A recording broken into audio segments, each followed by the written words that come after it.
తక్కువ సమయంలోనే స్టార్ హీరోయిన్‌గా మారిన హీరోయిన్లలో సాయి పల్లవి గారు ఒకరు.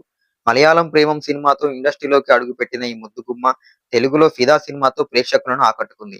ఇక తెలుగులో వరుసగా సినిమాలు చేస్తూ దూసుకుపోతుంది. తెలుగులో బ్యాక్ టు బ్యాక్ సినిమాలు చేస్తున్న సాయి పల్లవి ఇప్పుడు హిందీలోనూ సినిమాలు చేస్తుంది. నేచురల్ బ్యూటీ సాయి పల్లవి ఈ మధ్య సినిమాల స్పీడ్ తగ్గించింది. 'ఫిదా' సినిమాతో తెలుగు ప్రేక్షకులను ఫిదా చేసిన ఈ అమ్మడు ఆ తర్వాత వరుసగా సినిమాలు చేసి ఆకట్టుకుంది. ఇప్పుడు వస్తున్న హీరోయిన్స్‌కు భిన్నంగా స్కిన్ షోకు దూరంగా ఉంటుంది సాయి పల్లవి. కేవలం నటనతోనే అభిమానులను సొంతం చేసుకుంటుంది ఈ ముద్దుగుమ్మ.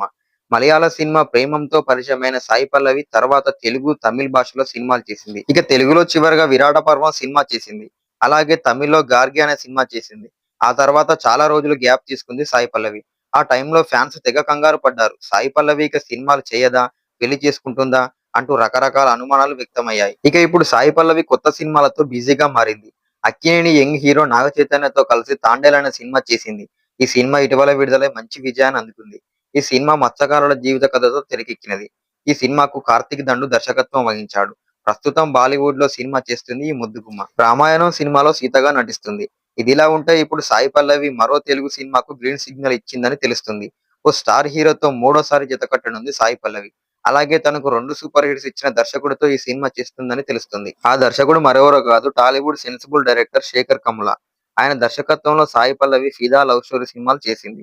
ఈ 2 సినిమాలు సూపర్ హిట్ గా నిలిచాయి. ఇక ఇప్పుడు శేఖర్ కమ్ముల నేచురల్ స్టార్ నానితో ఓ సినిమా ప్లాన్ చేస్తున్నారు. ఈ సినిమాలో హీరోయిన్ గా సాయి పల్లవిని అనుకుంటున్నారట. కాగా నాని, సాయి పల్లవి కలిసి 'ఎంసీఏ', 'శ్యామ్ సింగ్ రాయ్' సినిమాలు చేసిన విషయం తెలిసిందే. ఇప్పుడు మరోసారి ఈ సూపర్ కాంబో రిపీట్ అవుతుందని తెలుస్తుంది. Natural star Nani, Sai Pallavi hit combination మళ్ళీ రిపీట్ కావడం మీకు ఎలా అనిపిస్తుందో కామెంట్ చేయండి.